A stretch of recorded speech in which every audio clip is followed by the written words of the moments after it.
this interview, right? Like I think about other comedians and how they speak and how they articulate and how they explain things. Very few that does it in this manner, right?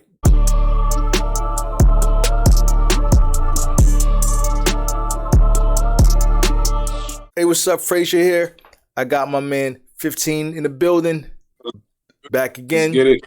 This is the Real Life Shift podcast, and we got some topics for you. Interesting things going on in media, and we're gonna tackle it today. First topic, and this is directly for you. What is your top five comedians of all time? And I know that shit is like it's similar to like the top five rapper type of conversation. You know what I mean? It is, but it's funny. We was having a conversation about this, and we know where our time is at as far as timeline. Yeah, but if I had, and this is not even like in a specific order, but if I had to really just go with a five, I gotta put Dave. Yeah.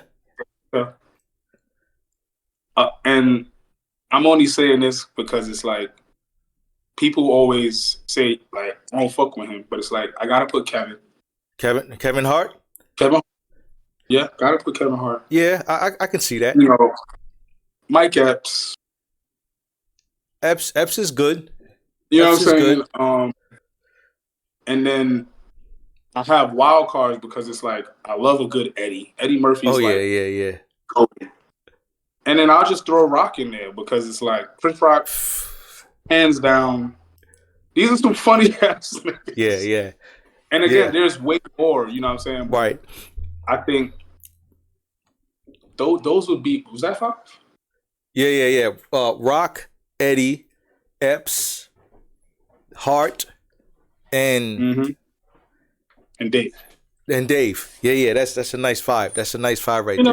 I think, again, I'm trying to stay within the timeline. Yeah. Eddie's out of it for us because he kind of started a lot of this shit, but right, and he's before us in a sense, and that's the thing too. Like, it's tough, man, because my list gonna be like some old niggas. Yeah, but that's what I'm saying. I don't think it matter with the age, but to try to keep it a little fair, that's where I would go. I like. It's funny. It's crazy when I was thinking about the topics and shit. I was thinking like especially this one. I was like, man, do I go far back? Because I could have said Richard Pryor. That's what I'm saying. You know what I mean? You know what I'm saying? That's what I'm thinking. These people know Richard. These young motherfuckers don't know no Richard. They don't know no Richard. They don't know no Red Fox. They don't know George Carlin. They don't know these type of people. So you know what? Fuck it. I'll keep it in our generation. Okay. Dave, of course. Yeah. Bernie Mac. I'll give Bernie. I was going to I'm gonna throw Bernie on there. Recently, I've been really liking, and I hated this guy before, bro. D.L. Hughley, bro. I never liked him. Another GOAT. He's a beast. Again, I could throw him on there, but we was having another conversation. I'm like, people who step over him, they kind of forget that he's funny. You know what I'm saying? That nigga's hilarious. Like for me, when I'm thinking about like comedy and shit, I like D.L. Hughley is the black George Carlin in my mind, meaning that he's funny, but the shit he's saying is serious. Like it's something you laugh at, and then you think about it after. Like, yeah, he is definitely one of those comedians. You know what I mean? Like that nigga, right? But he made it funny. You know what I mean? So yeah, Hughley. Dave, I didn't say Dave, right? Mm-hmm. Dave. Started with Dave, yeah. I started with Dave. Fuck, this shit's tough now. Oh, Cat, what the fuck am I talking about? Cat. So yeah, Cat and Bernie. Okay. Cat, Bernie, Dave, DL, and the last one. I've never really been a Kevin Hart fan like that, to be honest. Yeah, again, he has a different style, but Yeah, again, I look at all the dumb shit we looked at. Majority of it was Dave. This is yeah, just between us, yeah. but and then we saw Kevin Hart in a lot of these movies making his rise. So it was just Right. like Kevin there, State Property, like you throw Kevin there, man. This Yeah. my nigga. I fuck with. But Hmm. on your note, Yeah. if shit was a little shiftier, definitely like Bernie, Yep. Cedric the Entertainer, Cedric. Steve Harvey. Steve is funny. Steve is funny. Things are comedy. Like, right. You get me? So it's so many ways we could have took that. But I Just, think if I want to just keep it simple, yeah. I got one more. I'm trying to fill in that fifth person. I'm trying to think like, fuck, man, this shit is tough. It's tough because I'm excluding the older guys. I'm not even gonna throw Eddie in. Yo, matter of fact, fuck it. You know I'm gonna throw in there Charlie Murphy. Charlie Murphy, bro. Yo, people forget, like, or maybe they don't, but wasn't he in that movie with Chris Rock when they were pretending to be like NWA? What's that shit called again, bro? Oh no. You know what? I love Charlie. That's my nigga, but I'm gonna take Charlie back. I'm gonna put in Marlon Wayans, bro. Listen. Marlon Wayans. I gotta put him in there. That nigga. I'm glad. Listen, I would have started with him too because again, childhood. Right. The Wayans brothers, bro. All the scary movies. It's like that nigga's been funny forever. Childhood, bro. And again, even their bigger brothers, we could have went. But it's just like, I could have went Jim Carrey. Oh, fuck. I forgot about him, bro. I forgot about him. Yo. Oh, shit. You're right. Yo, that. There's so many people, bro. Like, you know who and again, see? You know who else funny, too? Bill Blur. I don't know if you ever got into Bill Blur. Like the bald-headed white guy. Yeah. That's my dude right there, man. That's another dude that's like. It's so many. It's so many. It's like, and that's the thing. And that's I think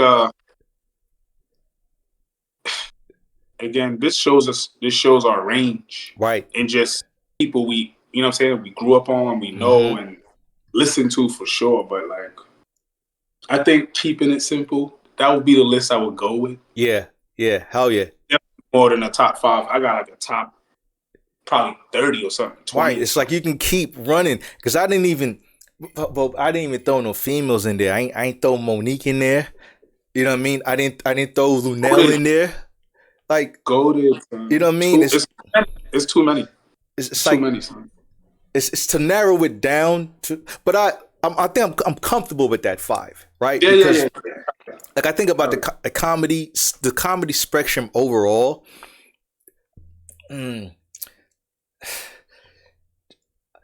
Jerry Seinfeld. That's another OG. You know, another OG.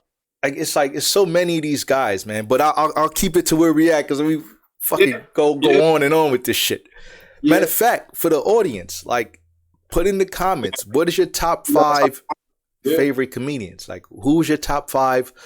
Who you grew up with? Don't go digging into the past for people that fucking 80 years older than you and shit. Yeah. Who do you remember that you like out of that top, for your top 5, and put it in there, let us know, and then we'll discuss it. Take a little order, just drop the names. Yeah. Shit, we probably could like go over those and see how they, see what people really thinking in the next episode, maybe. Yeah, that'd be interesting. That'd be fire. That'd be fire. I know a bunch of you guys. Who the younger kids, who the younger cats is really rocking with. That's the thing, right? You got Funny Marco. You got DC Young Fly. It's so many.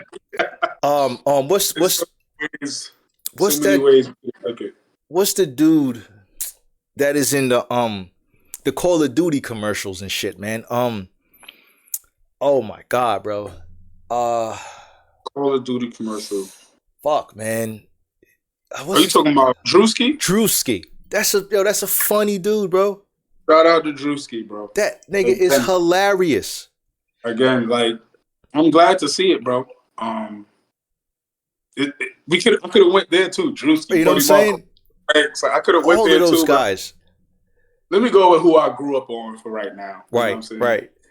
Because I look at them, just to say it out loud. It's like I look at Desi Banks, Funny Marco, Drewski. I look at all of them as like those rising guys now too. Right. So right. But I don't think people look at them as content creators and all that. But I'm like, nah, these guys is doing stand up. Yes, they're on tour. I think they're on tour right now. I saw something either the beginning of this year, maybe like towards the ending of last year. But I saw them on tour with Mike Epps and there's a whole bunch of them that are on tour now. It's interesting, man, because I'm thinking. I thought of this real quick, and this is like not off topic, but it's a little bit off topic. Do you think people like Funny Marco, DC Young Fly are like goated comedians already? Because they've been doing it for a couple of years now. Be honest, I ain't gonna hold you, bro. To an extent, yeah, bro. Like, you know what I mean? They've sealed themselves in a great space to where, look at where they at, man. Right. You got 85 South, you got, you know what I'm saying? You got them doing things and bringing people into certain spaces that I ain't going front. I never thought I would like see that quick. You know what I'm saying? Holy shit, bro. I forgot about somebody, bro. We just missed a whole fucking, what is the dude that do all the Jamaican accents and stuff? Major Hype. Major Hype. Major Hype. Brooklyn. You know what I'm saying? What's the other country Wang or whatever? Country Wayne. I forget all these niggas' names and shit. But it's like, do you think, and I'm just going off the top now, do you think Jess Hilarious belongs in the conversation of comedians of today? Think so, bro? Hell yeah, bro. And you know what's funny? That's why I was saying, like, threw Kevin on my list because it's like, again, we watched him from State Prop, all the little scenes he had in like them scary movies. So look at what the fuck he's doing now. Stadiums. Like, it's still, to me, it's still like, yeah. To see where he came from. Yeah. Yep. Same thing with Jess. Bro. Like, she came up with a certain crowd of people and she held her own. Yeah. She's still here now. Because she's now, I think she. How much they try to. Right. Oh, she ain't funny. Nah, nigga, she's still on the board. She's still running it. So, yeah, hell yeah, bro. You know what I think? Too, and they might crucify me on a cross for this shit, but I don't care. I think Jess Hilarious is here to replace Tiffany Haddish. I mean, I could see, because I know you. Yeah, I could see how you put that together. Like I think, because I look at female, like, especially like right now, right? Like female comedians, bro. But Jess Hilarious is the only one I can like just off the top, right? I feel like Tiffany Haddish is more so the Kevin Hart crowd, and they're kind of aging out in a sense. I say this. I would say, just from looking at them, Haddish, she more cinema. Movie stuff. Don't get me wrong, she will fuck up some stand-up. Yeah. I haven't seen Jess like that. But, and I'm not trying to like put them in a box, but just for explaining sake, I see Haddish more cinema, more big screen. Not saying I don't see Jess there either, but because Jess is in a radio space right now, you know? Right. So I feel like I would I think they're in the spaces they need to be. Yeah. But I don't know if Jess wants to do the cinema. That's just me.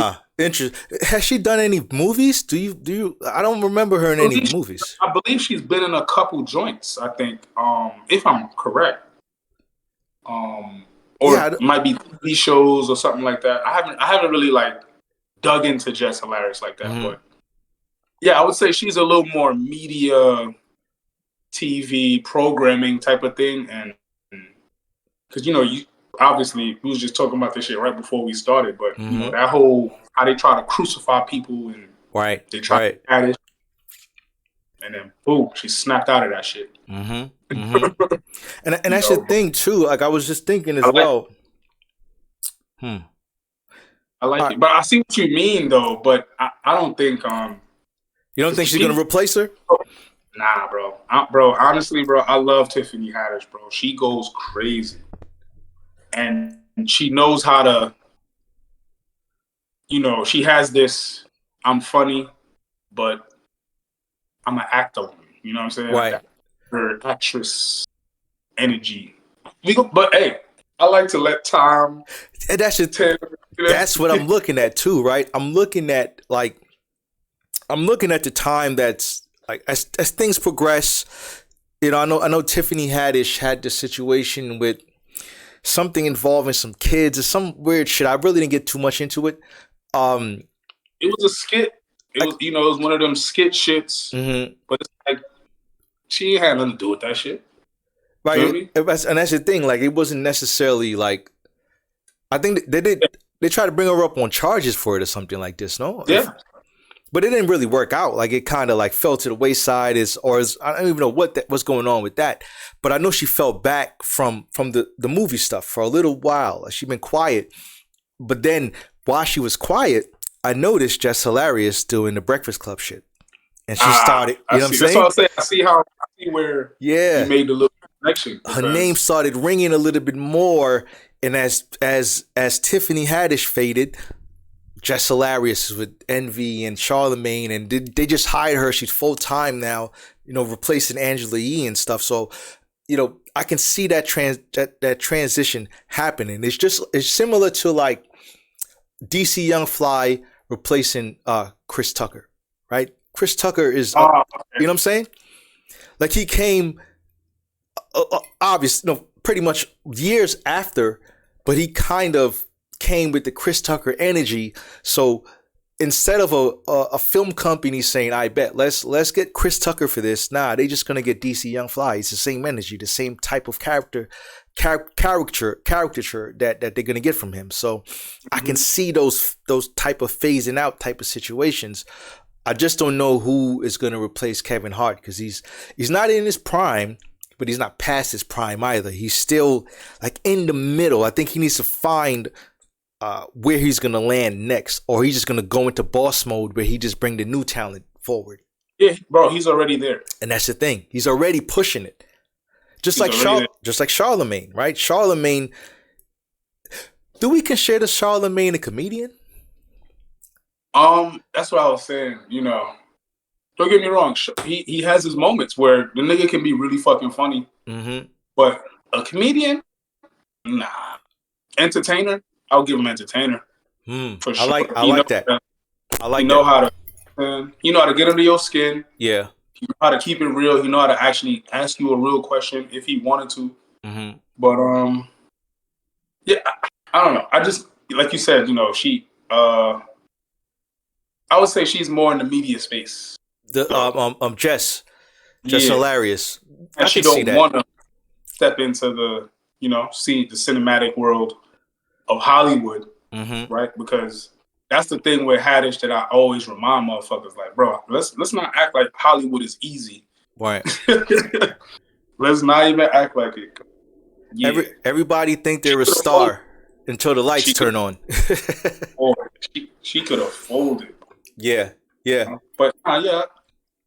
Again, I like that. Maybe in the comments they could, they could probably give us some thoughts on that too. Yeah, let us know what y'all think. Is Jess Hilarious replacing Tiffany Haddish? That's a conversation to have, because I see it happening.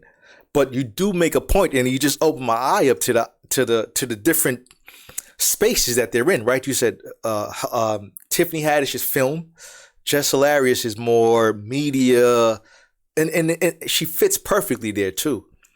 Yeah, like I see her doing media. Like you might catch her at a basketball game or football game type shit. Never know how she opened that up, but definitely happening though. It's happening. You know who I see her as too, bro? Or kind of like, I see her. Remember Lala back in the MTV days? Even though Lala didn't tell jokes, I think Jess Hilarious kind of fits that mold, the media thing. Yeah. She just has jokes in between it, but she's like the new Lala mixed with the Tiffany Haddish type of merger type of shit, you know? It also makes the radio show a little more entertaining. Yeah. Because, you know, Yee, she has her ways and she know how to dibble and dabble and ask specific questions, but now you got someone that's funny. Right. You know what I'm trying to say? But it does add this element to the show that's like, it wasn't there. Yeah, that's true. That's true. It wasn't all fun and games because Yee is from Brooklyn, man. She's serious all the time. You know what I mean? So I like that. I didn't even think about that. I noticed it, but I wasn't even to conceptualize what that change was. Yeah. That's hard. That's hard. That's still good, man. You know, I see a lot of shit happening. I'm wondering. Well, not even wondering. Let's get into this Cat Williams shit because I know, you know, he's been on the screen the whole time. Cat, my brother Cat, you know, preacher. You should have on that little that shit the preachers be wearing, man. The deacons or whatever they call them. We're gonna skip through it real quick. I know the whole world have already heard it so far, but we're gonna touch on a few. We're directors of a few points. Every morning you call action. Or are you done with her? If you haven't seen it, go watch it. Go watch it. If it's great, never. You know what I'm saying? Shay. If it ceases to have usefulness. Uncle Shay. Right. So it has been spoken. Right. I'm very like. But he's perfect for it though. You know what I mean?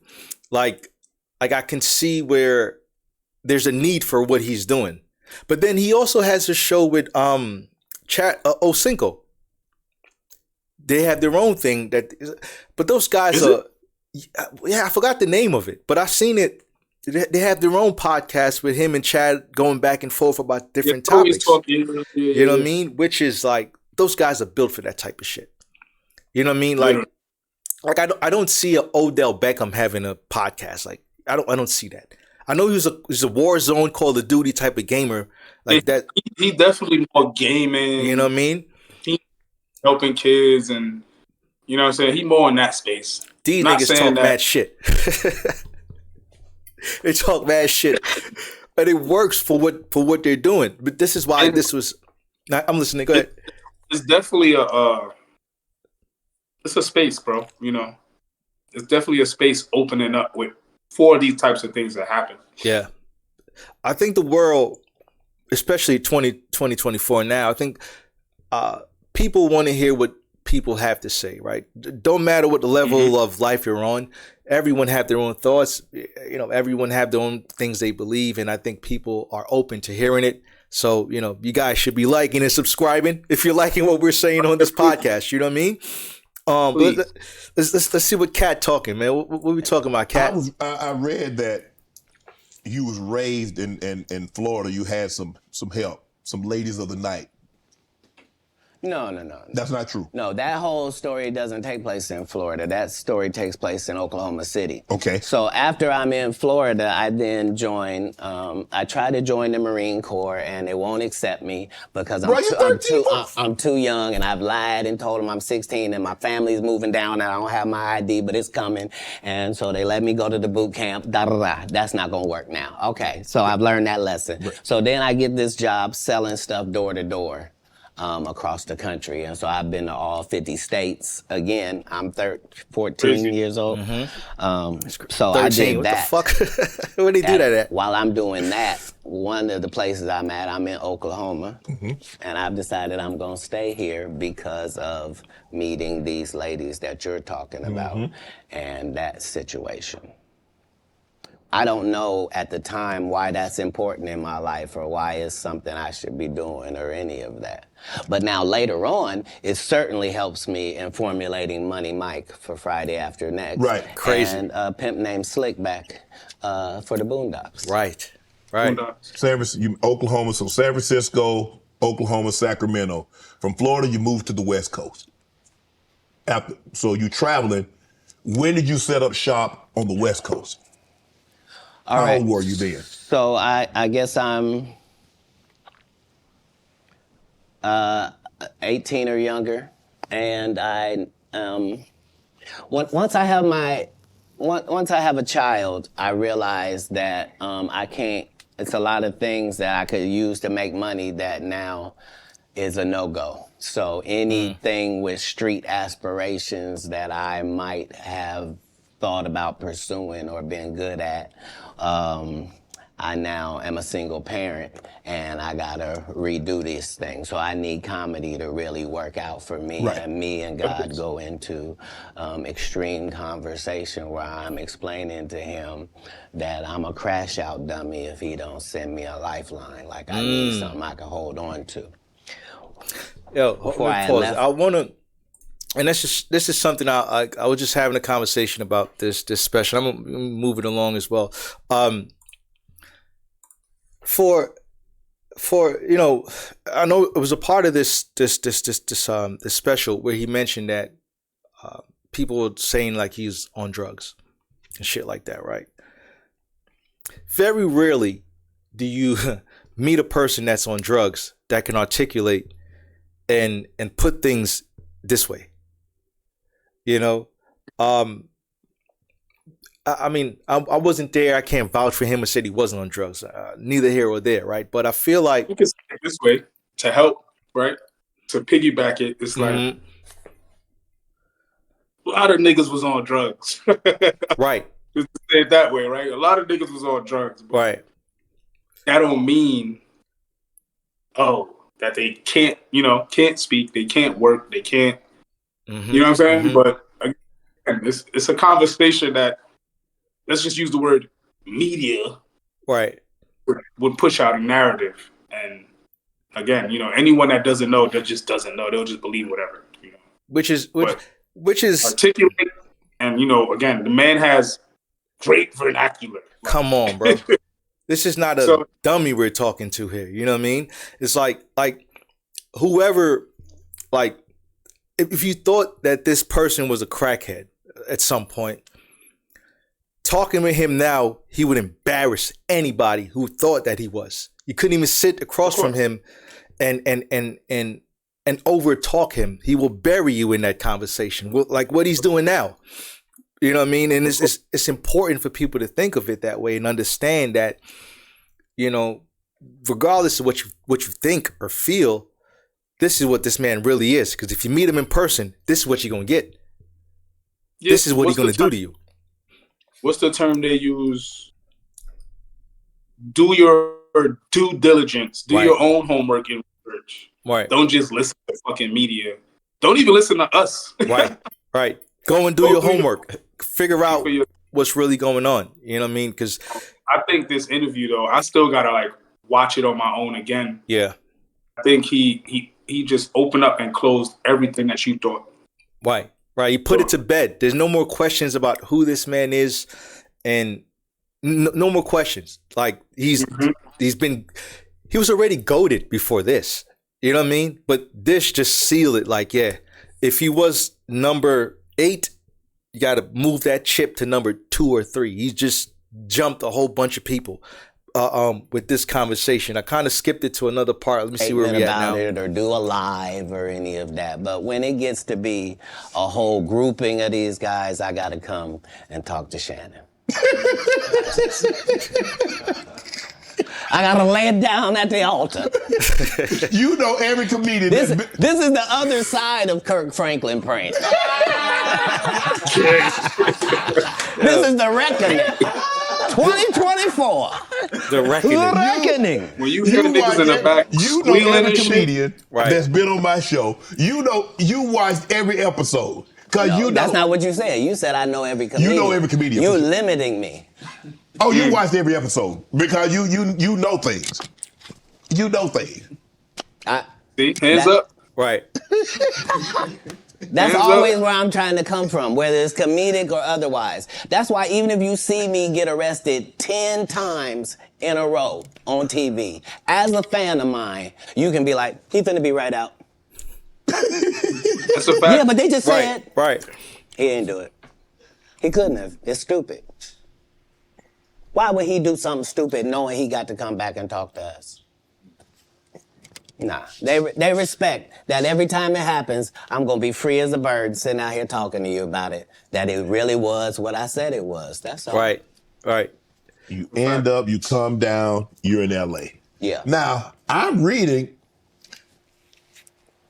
Cat Williams won Cedric the Entertainer's and Anheuser-Busch Best Los Angeles Comic Award. Did you win that award, won Cat Williams? It's a simple yes or no. It's not a rhetorical question. It's a question that probably should have been asked to Cedric the Entertainer. I'm asking you. I got you here, though. I know. I couldn't believe Cedric didn't get asked that question. You still a dude's joking and giving an award, and then 10 years later you don't know nothing about it. Hey, but I promise you this. What? If he sees me again before he sees you, he'll be talking different when you see him. That's for certain. That's the difference. That's what these comics understand, is that I'm not doing nothing for clout. I don't even recognize clout. That's what I like But about eventually Right. the Lord is going to let me and you be in one hallway. A lot of these dudes go... Kevin Hart done went 25 years without ever being in the same building with me at the same time. If I go in the building, he walk out. You've never seen us in the same building ever in 25 years. Like, it's like that. It's crazy. Why? Why? Yes, Because why? I'm really the product. It's not what you think. I am never under the influence of anything. I'm There we go. always in my right mind. I'm always a physical specimen. And when you see me, I'm much, much bigger than you had thought. I have far less Right. play in me than you would like. And I'm relentless. I'm out there. I'm still, to this day, I play 11 games of basketball with a 20-year-old. The record is 92-6. This is just in the yard, just to the rack, just cause. You work out, Cat? You work out, Cat? Not to the gym. You don't work out in the gym? You do push-ups, sit-ups? My whole life it was just push-ups and sit-ups only. I would do like. And I don't want push-ups to a run day, this, just- run it too much. Let me show you I want how to we bounce do around stuff. with it because I know My department uses Shay Shave sent me a fucking cease and desist Well, they lie. for his No, content. there For are sure. several women have said they was married to me. It's just when it went to court, they had to say, I was married to him spiritually. You shut up. How you gonna be married to me? My kids don't know you. Right. Answer me that. So do you have a problem? Do you have a problem bringing women around your kids? No, not then or now. I've always lived with several women. Like, I've known for Several? Yeah. Like more than one? I've already told you that I prefer the company of women to Yeah. the company of men. So if I told you that me and a couple dudes on my staff sometimes have to cohabitate, nobody finds a problem with that. Yeah, so it's me and 3 ladies cohabitating because that's how the business gets done. Like, I don't fact. want a chef that scratches his nuts before he cooks. I don't. Like, You know what's so interesting no about disrespect that? to these guys that go. You see that point? Yeah. See that question he just proposed? Yep. Again, that could take you back to like D.L. Hughley when Right. you mentioned how his jokes is. Mm-hmm. It's funny, but it's like, he's you're right. right though. Right. You know, and I love that type of comedy, bro, because like, granted, I like to laugh, you know, the shit soothes the soul and things like that, but I don't want to laugh to senseless shit. Like if I want to laugh and stop laughing and be like, oh shit, that nigga was right. You know what I mean? Yeah. I want to leave there thinking about shit. I want something in here, you know, and I think some people, and that's fine too, but some people prefer to just laugh and they just want the comedic relief. They don't necessarily want to take anything with them, which is fine too.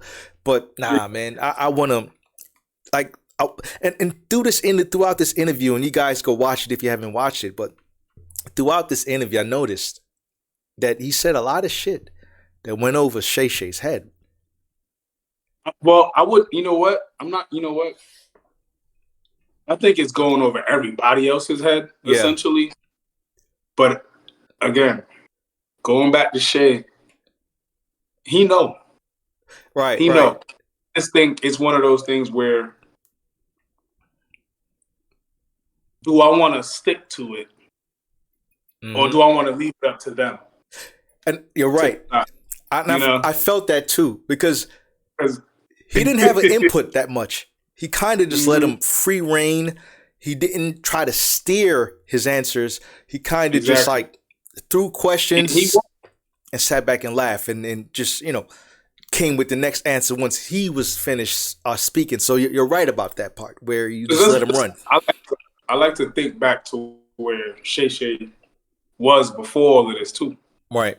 Like he was on that post talking, you know what I'm saying? And now he get to do it in his own range of space. So it's kind of like I ain't here to do that shit I was doing on TV, nigga. You know, so I kind of enjoy the fact, like you said, he kind of just let this space be. I ain't trying to dictate you or push you in no specific corner to say no wild shit. And again, Cat gonna say some wild shit. Bro, hands down. Hands down. This man spoke for 2 hours and 45 minutes. Venom every line, bro. After this, I'm gonna watch that shit.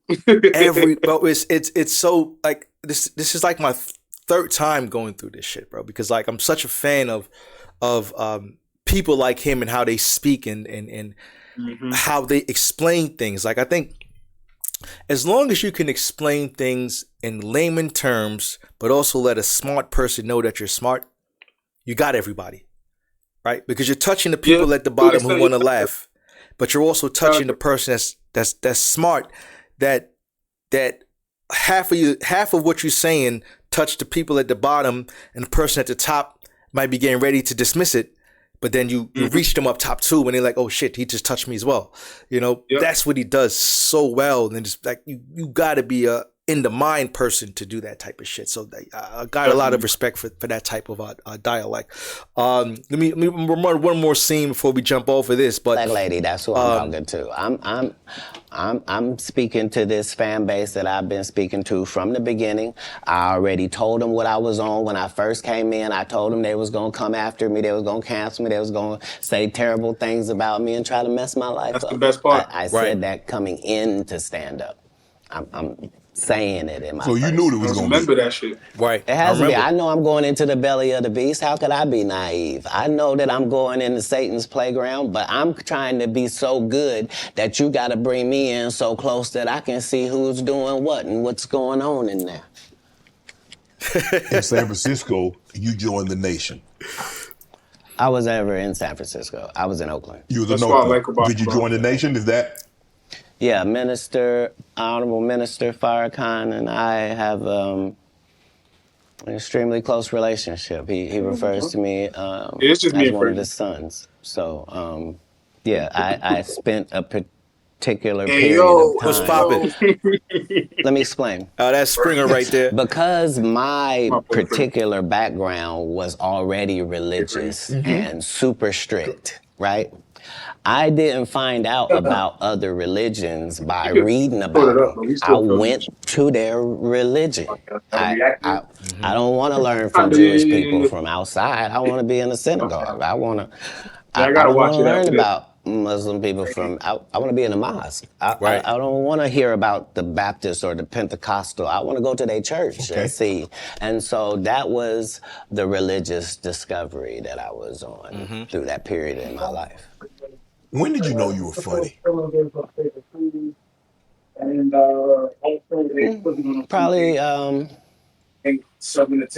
10 years ago. 10 years ago? Yeah, about 10 years ago. So you didn't think as a child, because obviously you said the very structured background, your family was very religious. So obviously you didn't get an opportunity.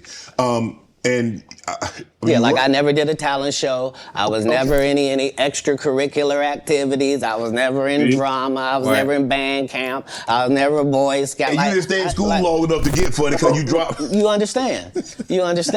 So there was no, I don't tolerate high school games. I didn't go to high school. I don't know how most of the games they think I play. I'm not even aware. But Cam, for you to get on stage and like I said, a lot of people, like a lot of comedians, I had a few here. They're like, okay, I told jokes to get girls. I told jokes to get people to laugh at someone else. Yeah. But you is like, you say you did comedy one time in Florida. Yeah. And you had this other opportunity, like in Oklahoma, that they were going to take you out if you won the talent show. You was going to go on the road with these well-known comedians. And I did. But I'm just saying, how in Florida at 13, 14 years of age, you crazy. Like 16, I can do that. Well, because I knew that there were a lot of other things I could do. Like when I looked at drug dealers, I thought I could do that. Yeah. You but see that's what I'm saying? easy. So right. And who doesn't like that? Right. I'm trying to figure out how I'm gonna make it.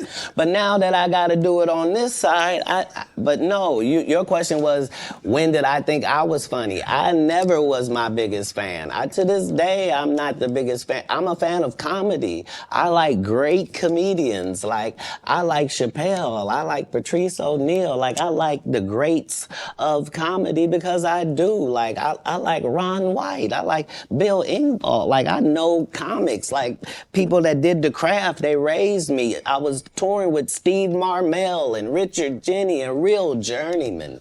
So my comedy upbringing was standard.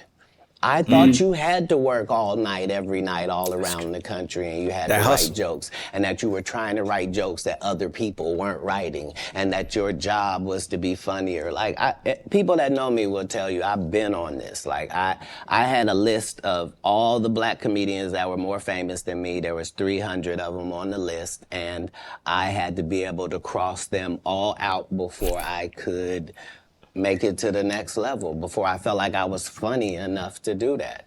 And so I appreciate what competition does for sports and for my particular sport. And comedy is a sport. What gave you the confidence that you could pause there? If I stop it right there. I like that. That was it. That's you know what I'm saying? Like, I like. And to wrap up on this, but like this interview, right? Like, I think about other comedians and how they speak and how they articulate and how they explain things. Very few that does it in this manner, right? Dave Chappelle, of course. Chris Rock, of course. No, I wouldn't say Eddie Murphy, not necessarily. Eddie is the golden child, bro. Of that shit. He the only one, bro. Went into it a certain way and it worked. Right. Anybody else, that shit went to shits. They had to go through the ringer. Like he's like the Willy Wonka kid with the golden ticket.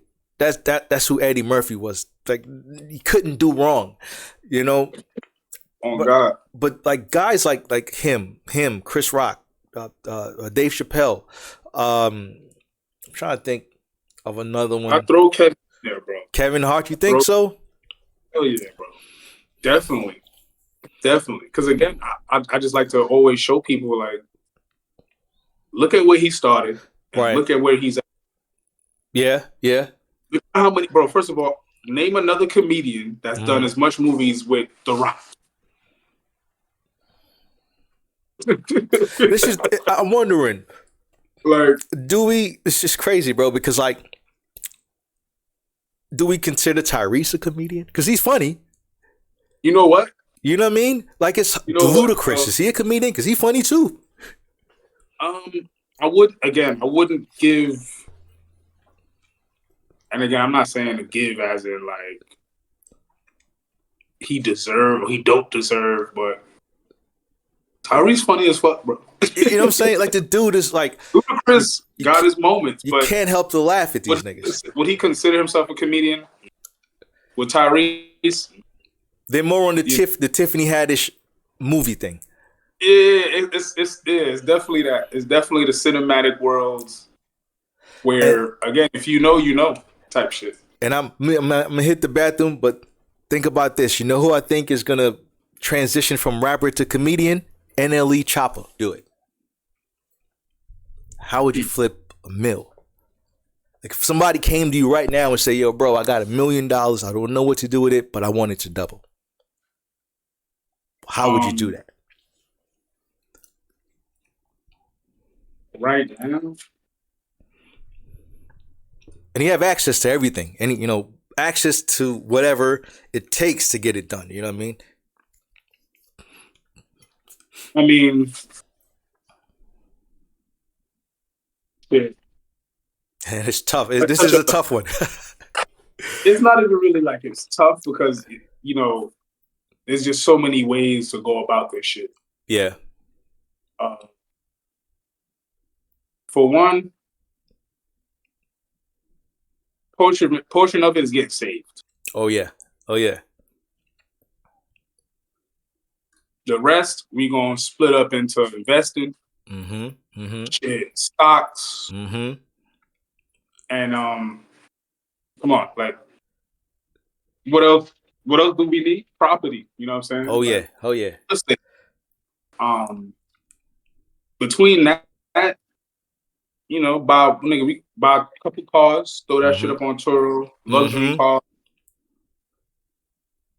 I think you let that run for a couple, give it 6 to 8 months, bro. We can hit that. Flip it by that way.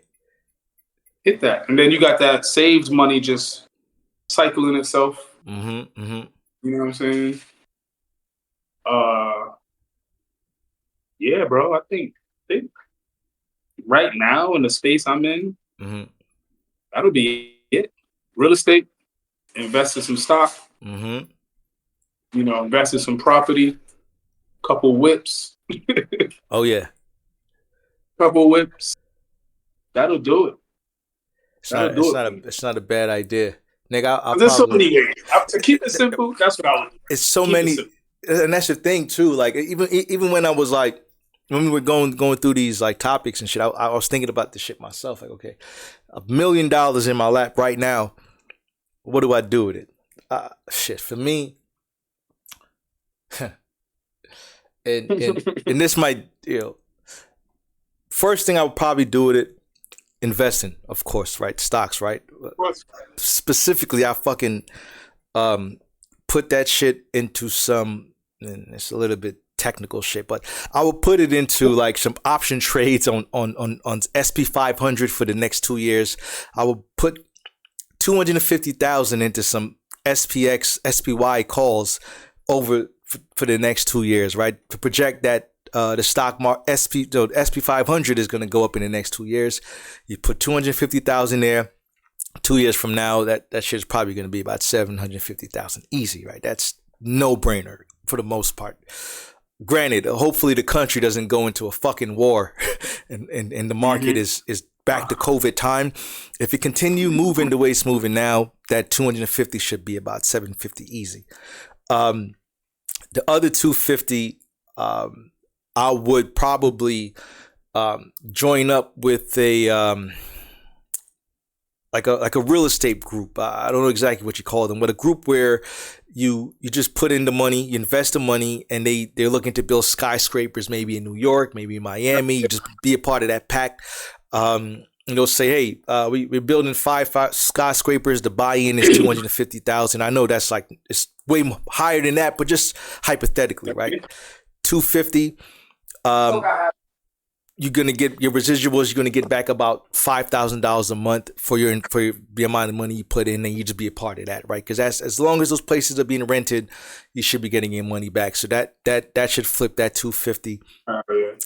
I like the car business. Like I was doing some research on YouTube the other day, and I would say $250,000 into some luxury cars.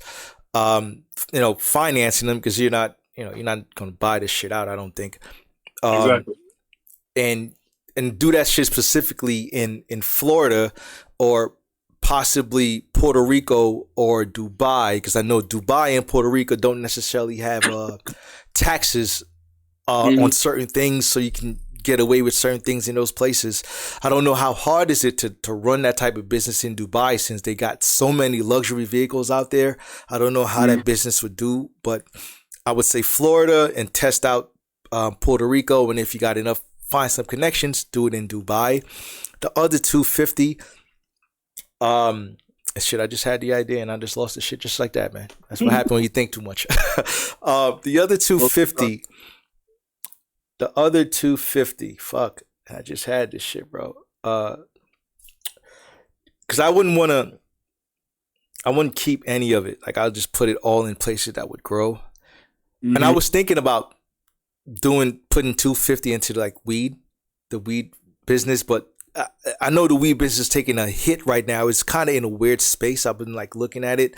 It's not doing well as they projected. It's a lot of things going on there. Where I was just watching his documentary where this ex-DEA agent is talking about like most of the weed business is kind of tying in with the cartels, where the cartels is kind of got their hands in that shit, kind of. So that's I wouldn't even want to touch that. You know what I mean? That's I wouldn't even want to touch that business right now.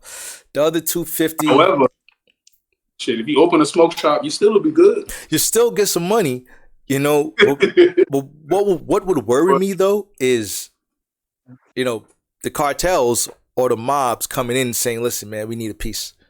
Or else type. You know what I'm saying? That's why I would stay away from the cannabis business. I think the other 250 probably just put into a trucking business, buy some trucks. You know what I mean? Buy about 250 get you about 2 or 3. Nah, hell no, bro. 250 probably get you one fucking 18-wheeler these days. But fine, you get one 18-wheeler, you get a driver. You get somebody to get some routes going. You get a contract with Amazon or any of these ShopRite or any of these big delivery companies, and you just get a dedicated route, and that business is going to grow, and you'll be able to buy it. And then I'll put the million that way. Okay. You know what I mean? Like as far as like the audience, what do you guys think? If somebody gave you $1 million today, right now, drop in your lap, and they ask you to flip it for them, how would you flip it? And you guys probably going to be writing some paragraphs, but we want to see it. We want to have an idea what else is going on out there. And I think this is going to help people who are trying to figure out what to do have some ideas if they can see what other people's thoughts and experiences are. And this can help, you know what I mean? So that topic kind of facilitates that thing. The last topic we're going to hit today, and this is another think piece as well. What type of woman would you choose as a life partner, right? And it can be, however, you can expand it, you can isolate it to 2 types, but what type of woman would you choose for a life partner? Kind of describe her and the things you would want her to do for you and the things you would do for her in return to make that relationship work. I think a word that has been circulating around, not just me and everybody else, but for one, a doer. I like that. Doer. I like that. And what's funny is if I wanted to make this like a category type of thing, like a lot of the words start with D. Mm-hmm. Doer, different. Mm-hmm. Drive. Mm-hmm. These things. we all know that that's necessary to make it in this world. Right. And again, it's hard to say it because obviously this is just a topic we use it. Right. But definitely someone that ain't scared to try shit, ain't scared to fail. Right. Because a lot of times, I mean, again, we had these conversations off and on. A lot of women think you just got to be rich and have all the fancy things to be cool. But it's like, it's a lot of motherfuckers out there like us who are doing a hell of a lot more. And, we're looking at people like, not even just, when I say people, we're looking at humans or that person like, yo, because I'll ask you this in return of just to see where this is going. Some people, I know some people, they wouldn't mind having that at-home woman, that mom. But for me, I feel like I want one in the field too. Yeah. One that get to go to war type shit. Yeah, I think. You get what I'm saying? Like, I'm just. I think I ain't trying to like box it, but I think that stay home shit. Stay home. The idea of a woman staying home is doesn't make sense to me, in the sense that I think the time a woman should stay home is when she has children to stay home for. Of course. You know what I mean? I don't need a woman. I don't need to go out making all this money for a woman to stay home. Like, stay home and do what? Like, you have to have something you are going for in life. Your life just can't be me. That's insane. You don't have to necessarily work a hard job. You don't even got to work a job, but you have to do something. Staying home I would never. You know what I mean? Yeah. You stay home when you have babies to raise. If you don't have no babies to raise, I don't need no woman staying home like that. I'll get rid of her quickly. It's dumb. Yeah, I just think it's definitely someone who got the drive and is ready to not, when I say work, I mean like ready to get to work no matter what it is. Right. As long as it's gonna get a goal achieved, a certain amount of money achieved, because we know that essentially you gotta put work into it. You gotta have that grind. You just can't sit home or just look cute and expect everything to come your way. Right. This soft life garbage they talk about. It's nonsense. Yeah, so all the I guess another way I could say it or respond to the question is like, if she's expecting, that's not the one. Right. If she's expecting me and all these things, that ain't it. And definitely someone who's willing to go for it, or even help push me to go for it. You know what I'm saying? Like, all of those things I'm looking for, just to make sure. I think the layman terms would be a best friend type of chick. Yeah. Someone you could talk to. You know what I'm saying? And we was having this conversation when I was there, where it's like, obviously, we're not saying that you can't talk and be emotional with a woman, right? But it depends on the angle of that combo. But if she could have a masculine combo and have that feminine emotional if there's a balance, I think that's my word I'm looking for. Balance. And it's hard. That balance it's just to piggyback off what you're saying. That balance is difficult, bro, because I think that balance it's hard to find that balance in women or men, right? In this case, I don't care about no man. Women, that balance to find that balance in a woman, it usually come from a woman that's raised with a mother and father, right? That's the only time that balance is there.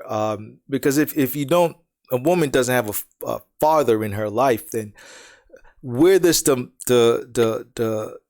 man like balance come from? Where do you get it from? The streets? The masculine energy. Right, the masculine energy. You get it from social media. You get it from the male teacher from school. Where does that masculine energy come from? And even if it's coming from somewhere, how consistent is it? Are they popping in and out? Is it throughout your entire growing years where you're learning? And that's why a father is important, because the father is going to be there every day until you're of age to make your own decisions and decide what you want to do. But by then, you've already soaked up the information because he's there every day. Every day. You know what I mean? It's like a hammer knocking a nail into the wood, right? You're gonna knock you into that wood until you're flush. Until you're there, it is embedded now. You're embedded into this. So that's important to have that balance. And unfortunately, a lot of us these days don't have that balance. And I think when you don't have that balance, it's good to find a mentor. So if you grew up without a father, find a mentor that's male. If you grew up without a mother, find a female mentor to provide that balance, right? And I know it's hard for a young person to articulate to an adult that, hey man, I didn't grow up with a father, so I don't have that. Is there a way that you can kind of provide that presence for me? That's difficult for a young person to say. It's hard to say it because you're not able to articulate that until you're older and you understand that this is missing and this is what's needed. And I think that's where the adults should come in and look at younger kids and say, okay, man, I realize you're saying this in your mind, right? I realize you don't got a father and maybe this is missing. Let me see if I can add this to you. But you also got to be a Cat Williams type of person where the man adopted 7 kids and he's raising them, and I'm sure, like you said, these women in and out that's probably providing that feminine type of energy for them so they can have some type of balance. But I think understanding that need is there and trying to fulfill it is a responsibility I know most people don't want to deal with, especially if it's not your child. You know what I mean? Yeah. And going back to the topic where it's like for a partner, for me, I'll take some of your points, right? A doer.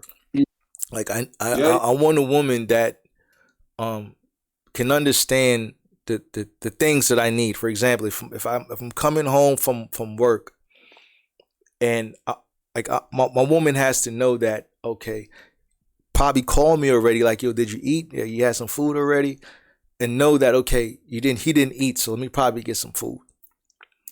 Think about the things that I need so I can come home, do that, and move on to the next task, right? Because, for example, if I had a whole day of work and my girl don't ask me if I ate and I didn't eat, but then I come home and she's like, hey, can you put up I bought some new blinds. Can you put up all the blinds? And it's like, yo, I didn't even eat all day. You didn't even ask me if I ate all day. I'm tired as fuck. You think I want to do that right now?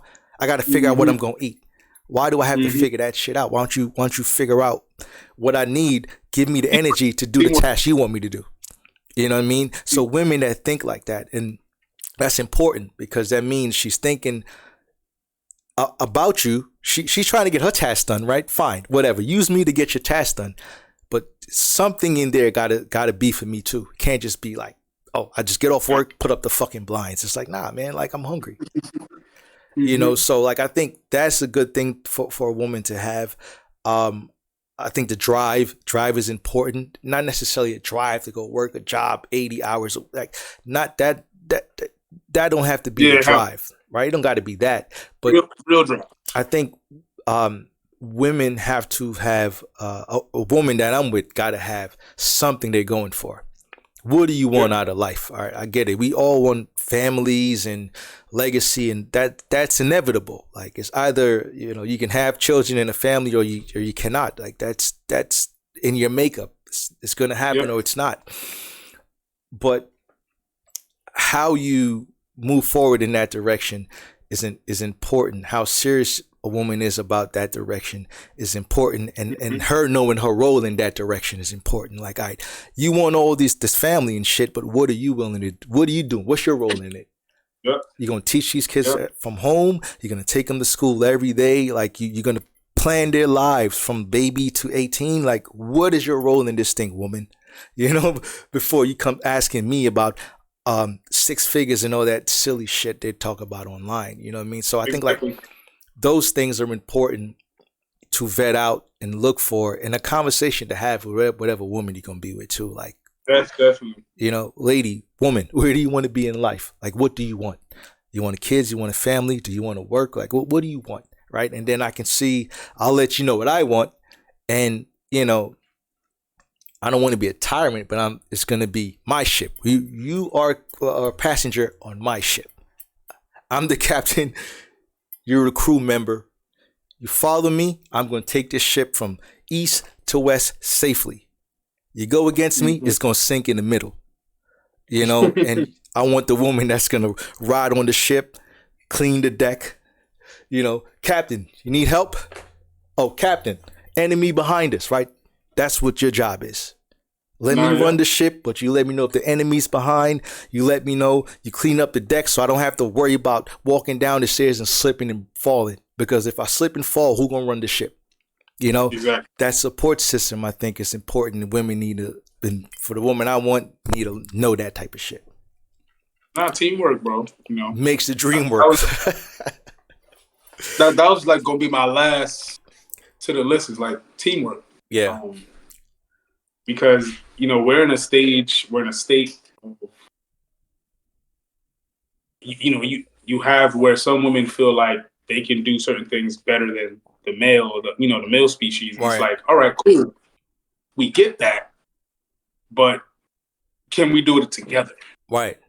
Why it has to be a competition of who can do it first or do it better.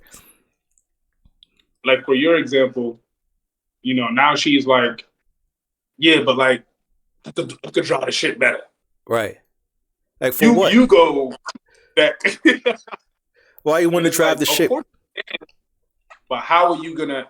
You know, this is like a wormhole-y question, but it's like, how is she going to prove to you that she can man the ship? Mm-hmm. You know what I'm trying to say? Why even want to man the ship? You know, like, and I think that's a problem we have it now, right? I think we're having this dynamic where relationships are women and men are having this.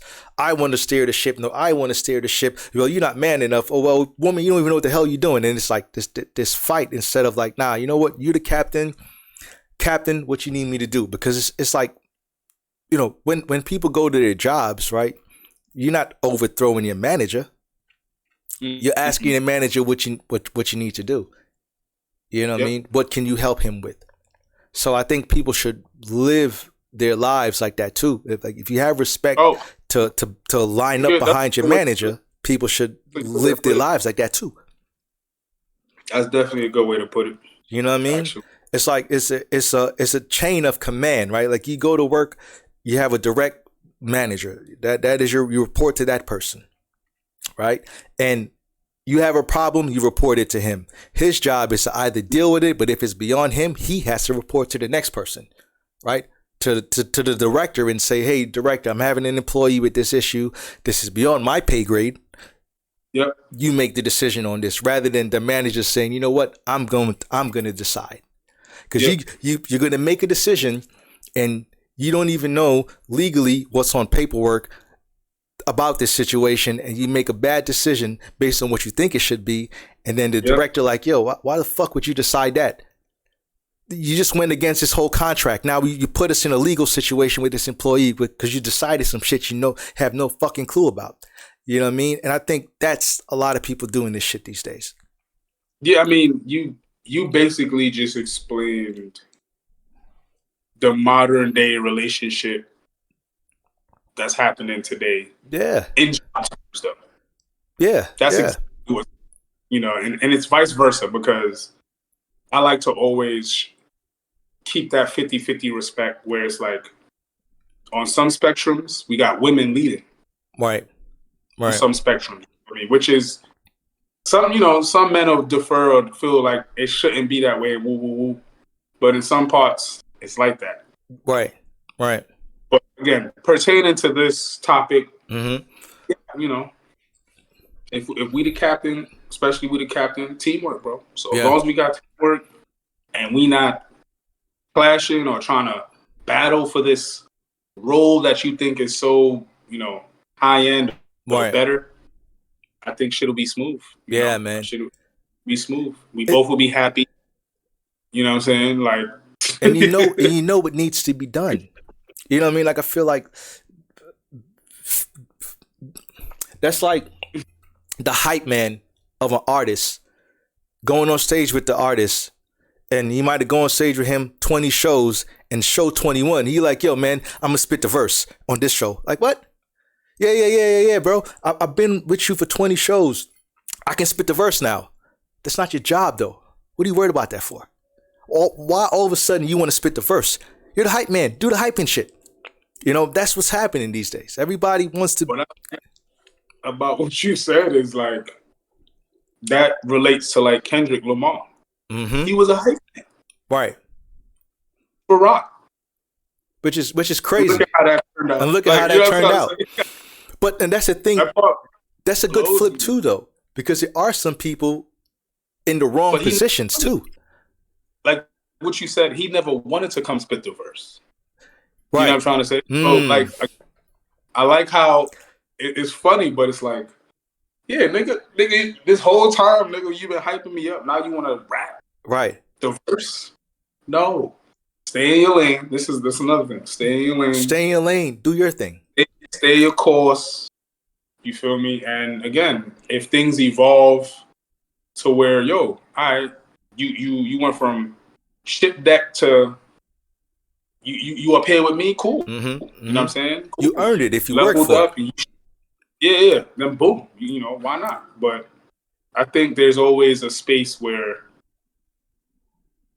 people like to try to overstep their own ability. That's right. Because they think it's a better respect, or it's a better space, or maybe it's more money. Without doing the work, though, without showing and proving. Zero work to do. That's the problem these days, where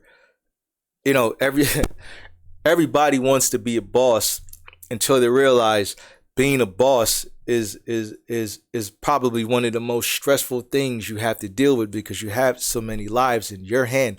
I think people like the idea of the titles, but when you have to, I remember when I was a boss and I managed 30 employees, and I had days that we were slow, and I had to decide who has to go home today.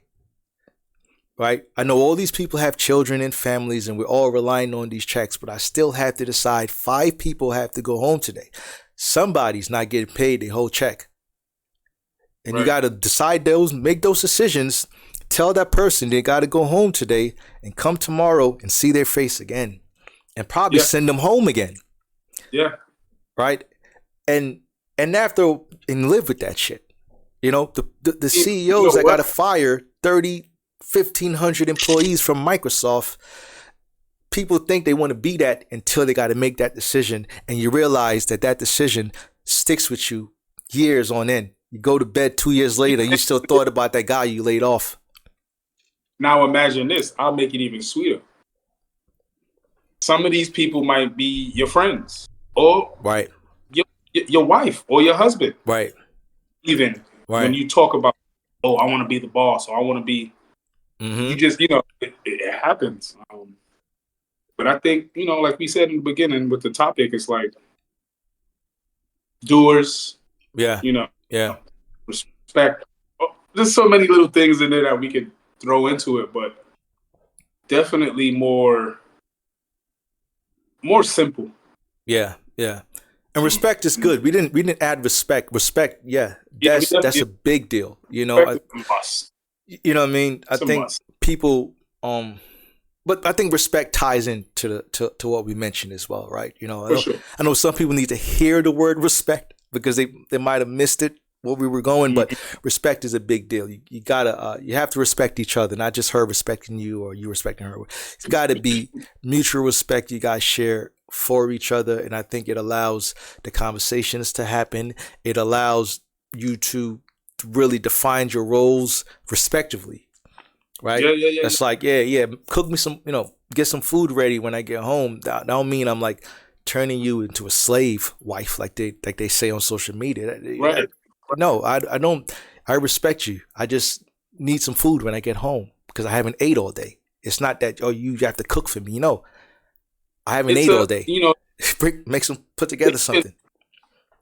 To even touch on that, it's like, and this might seem like we going past it, but it's more like, imagine you're working, you're at work to maintain this home, and you come home and got to do more work to eat.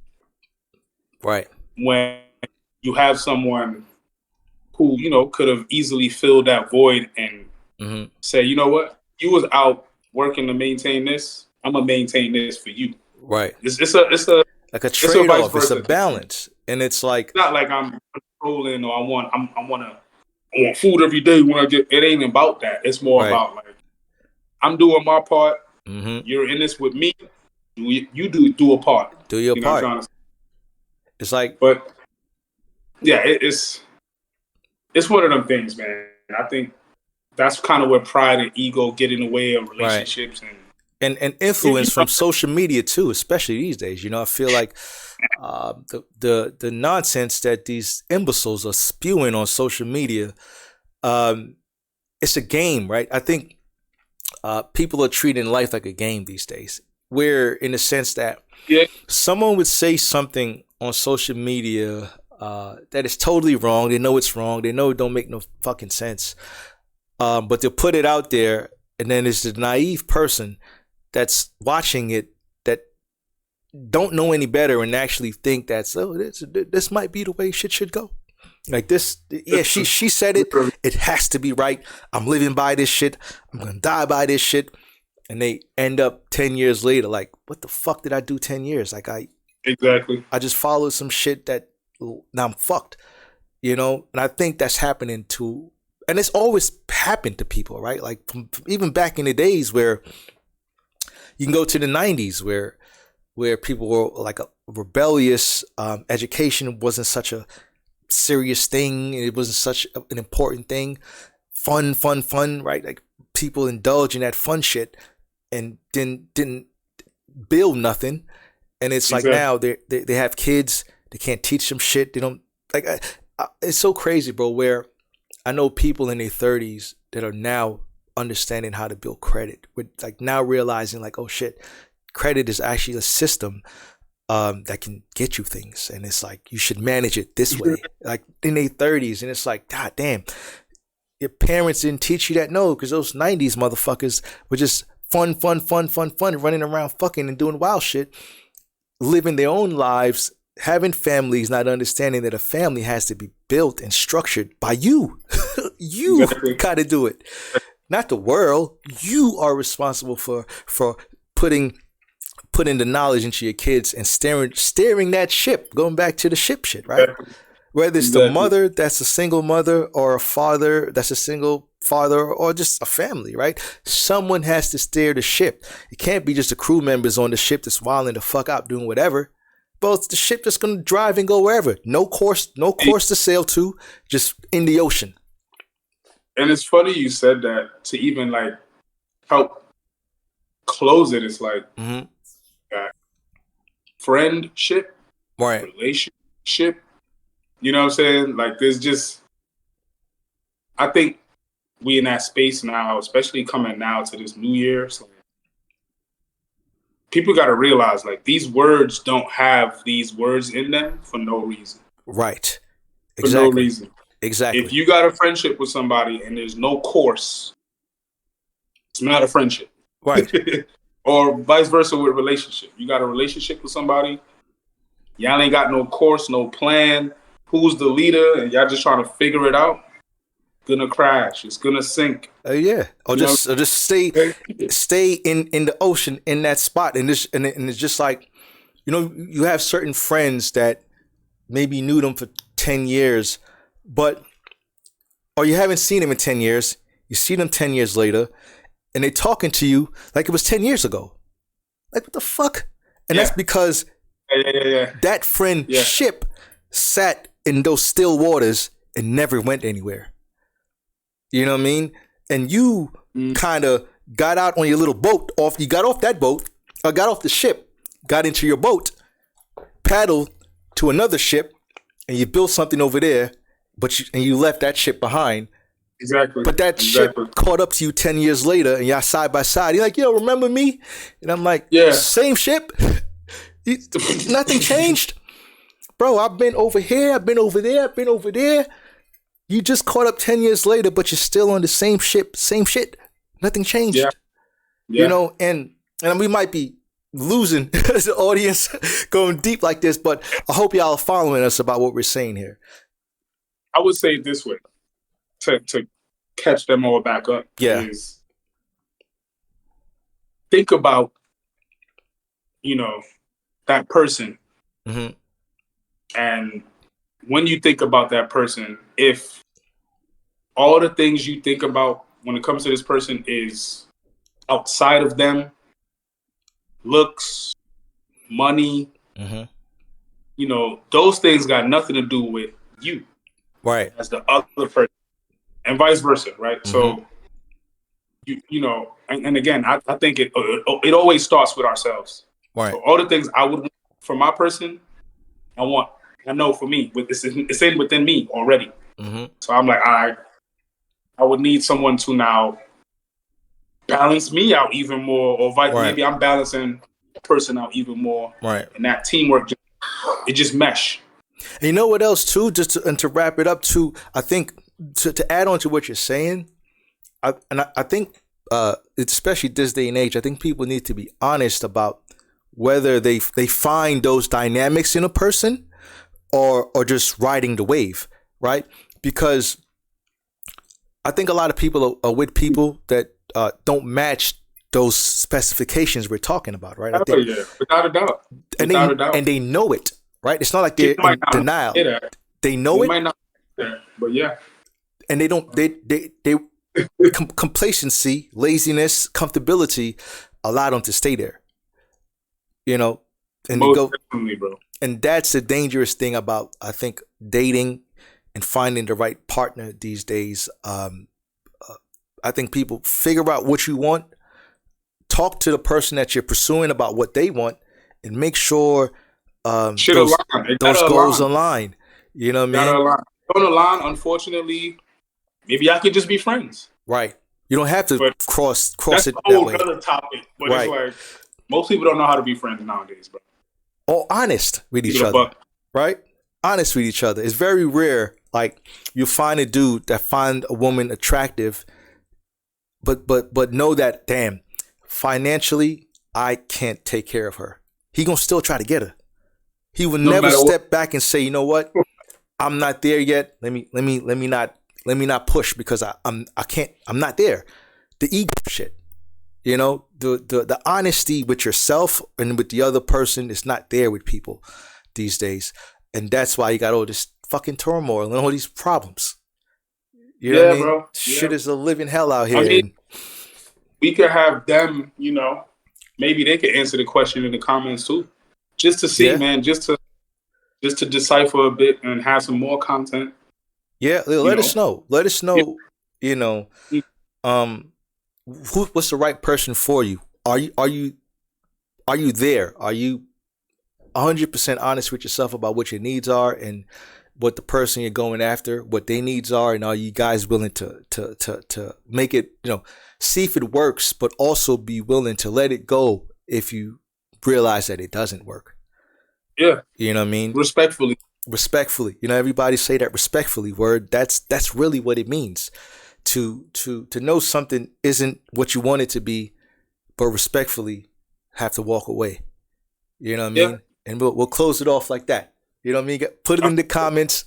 Let us know what y'all think about, you know, that aspect of it. All the topics we touched on tonight. This was amazing. This was an amazing show.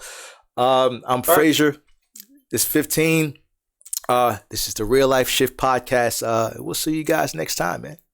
All right. Peace.